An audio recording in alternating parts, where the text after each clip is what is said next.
आणि हा आपला आगारो 25 लिटर OTG ओव्हन. तर याची आपण सेटिंग करून घेऊ. तर आज आपण पनीर टिक्का ग्रिल करणार आहोत. तर यातली ही रॅक काढून घेतली आणि टेम्परेचर मी 200 ठेवलेलं आहे. तर हे बघा, इथून तुम्हाला दिसत असेल 200 वर ठेवायचं आणि खालचं मोडचं जे बटन आहे ना, ते खालच्या आणि वरच्या दोन्ही पण साईडला चालू ठेवायचं आहे.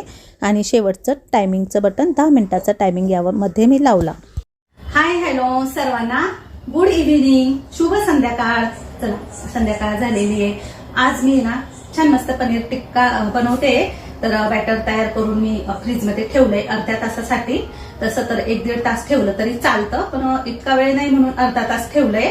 आणि आज मी हा 25 लिटरचा माझा OTG ओव्हन, तर यामध्येच मस्त पनीर टिक्का बनवणार आहे. तर नक्की बघा, रेसिपी सर्व काही डिटेलमध्ये आता तुम्हाला सांगितलीच आहे. तर मी प्रीहीट केलेला होता 10 मिनिटासाठी, आता तो बंद झालेला आहे, ऑटोमॅटिकली बंद होतो. आणि यामध्ये ना ही स्टिक आहे आलेली. तर माझ्याकडे ऑनलाईन स्टिक मागवणार आहे मी, पण आता सध्या ही आहे यातली. तर यालाच मी टिक्का लावणार आहे. तर बॅटर सर्व काही व्यवस्थित बनवलंय आणि ओव्हन मध्ये याला लावून देणार आहे. तर चला सुरुवात तर करते.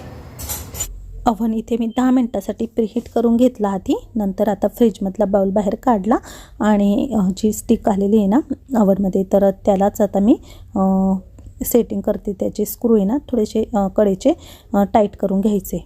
आणि त्याला आता पनीर, त्यानंतर मग शिमला, कांदा, टोमॅटो टप्प्याटप्प्याने असं आपल्याला त्यामध्ये घालायचं आहे. तर हे बघा, शिमला तर पटकन घालताच येत नव्हती, कारण त्याला असं टोक नाही आहे त्यामुळे.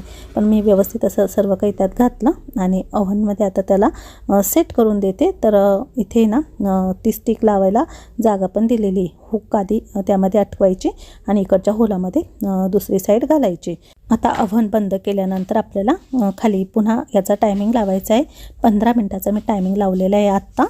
आपला पनीर टिक्का इथे ग्रिल होतोय छान. 15 मिनिटाचा मी टायमिंग लावून दिलेला आहे. आणि ग्रिल काढण्यासाठी, स्टिक काढण्यासाठी ना याचा वापर करायचा. ज्यावेळेस काढायचं त्यावेळेस मी दाखवते. 15 मिनिटानंतर ओव्हन ऑटोमॅटिकली बंद झाला आणि आता यामधून आपण पनीर टिक्का काढून घेऊ. स्टिक अशा प्रकारे काढायची आहे. तर हे सर्व काही यासोबत मिळालेलं असतं, म्हणजे